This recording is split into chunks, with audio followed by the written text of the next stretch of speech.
Yalda table, winter solstice, the longest, darkest night of the year when the family comes together to celebrate all the beauties in the world as we await the coming of spring. And all the red fruits and ingredients, especially pomegranate and watermelon, represent the hue of crimson lights at night that you see during dark winter nights. So we have here pomegranates, watermelon, all kinds of berries.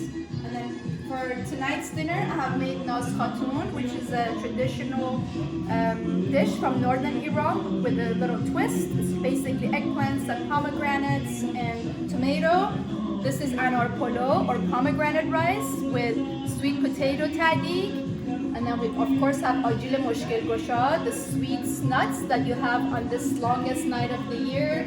I also made a beets borani, which is basically roasted beets together with yogurt.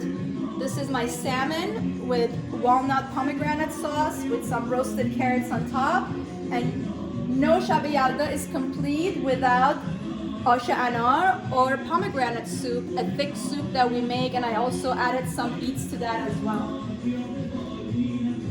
I hope you have a beautiful Yalda and even more beautiful year ahead. Lots of love.